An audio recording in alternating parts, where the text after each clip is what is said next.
c'est assez intéressant parce qu'ils sont intermêlés les uns aux autres. C'est bien sûr, on va commencer par le prix, mais le prix à partir du moment où c'est vécu comme une action sociétale, voire politique. Or, les marques sont absentes du débat sur le prix.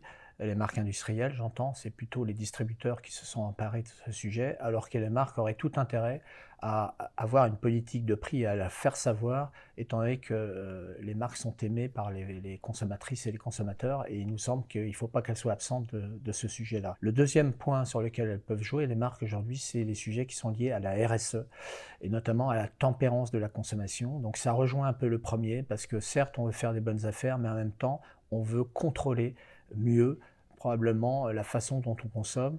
Ça veut dire pour les marques qu'il faut qu'elles soient très pragmatiques sur ce sujet-là. Par exemple, quid pour les marques de fabricants de smartphones, du réemploi des smartphones, quid pour certaines autres marques, comme par exemple l'automobile, sur la durabilité des voitures, les rassurer sur leur fiabilité, etc. Donc il y a quand même des sujets sur la RSE qui sont très liés à la problématique de la consommation induite par l'inflation.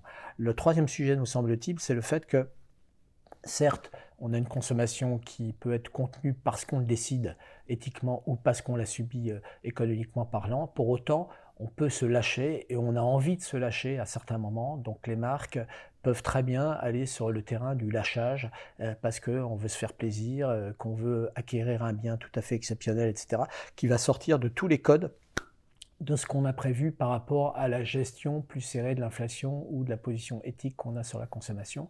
Et enfin, le quatrième pilier, c'est bien sûr toutes les valeurs qui sont liées à la proximité et au local, puisque le paradigme projeté aujourd'hui par l'ensemble des consommatrices et des consommateurs, c'est un paradigme qui correspond pour la plupart des cas à la valeur et aux valeurs qui sont induites par la proximité, ce qui permet de, en plus, faire des actions qui nous bonifient. On va consommer des produits qui ont été produits localement, voire on connaît les gens qui les produisent. C'est très important de voir qu'aujourd'hui, le paradigme de vie que proposent les territoires et la proximité, c'est vraiment les valeurs éthique, transparence, quête de sens, sien social et circuit court qui sont plébiscitées par l'ensemble des Françaises et des Français, donc des consommateurs.